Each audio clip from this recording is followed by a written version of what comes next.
يا هلا، يا هلا وسهلا فيكم جميعا، نورتوني. اليوم رح نعمل كيكة البرتقال. كيكة شهية ومرتفعة وهشة وناعمة وكمان بدون بيض. كتير روعة هذا الفيديو. تخليكم مع المقادير، عم بشتغل وقولكم على المقادير وطريقة التحضير، فخليكم مع الفيديو. بالبداية هون حضرنا كوب من عصير البرتقال، رح نضيفه. طبعا هذا الكوب بتعايري فيه كل المقادير، ما تنسي اللايك حبايبي. وهلا بعد ما حطينا كاسة من عصير برتقال، هلا رح استخدم كوب من الحليب. حليب عادي مو دافي، انا بحب استخدم هذا النوع. فيك تستخدمي يعني مثلا تحلي معلقتين حليب مع حليب بودرة مع كوب مي بصير. انا اللي عندي متوفر كامل الدسم. هلا ضفنا كوب نفس عيار العصير، تمام. وهلا هون كاسة الا ربع سكر عادي مو مطحون. هلا رح اخلطهم بالتدريج. الحلو بهذه الكيكة ما فيها بيض، وكتير كتير شهية وطعمها غنية بالبردقان، فبنصحكم تجربوها، روعة كتير روعة. وهلا بعد ما خلطتهم كتير مليح، هلا هون ضفنا ربع كوب زيت نباتي، تمام. وخلطنا.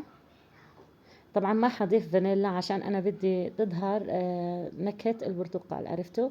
هلا هون لازم نضيف معلقتين خل. الخل هو محسن طبيعي للكيك والمخبوزات، فما تستغنوا عنه. وهلا رح ننخل كوبين طحين عالتمام.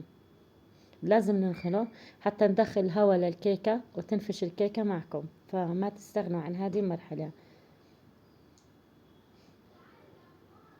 طبعا هذا الكوب الأول نخلته كتير منيح، وهلا الكوب الثاني رح أعمل نفس الشي، أنخله.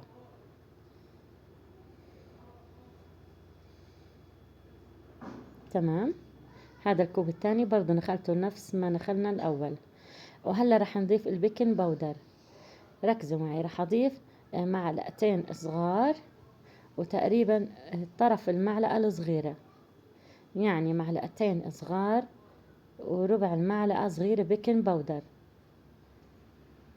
وخلطتهم كتير مليح مثل ما انتم شايفين، حتى ما حافظ على نفشة الكيك، وهيك تمام. شايفين ما اسهلها ولا اروع.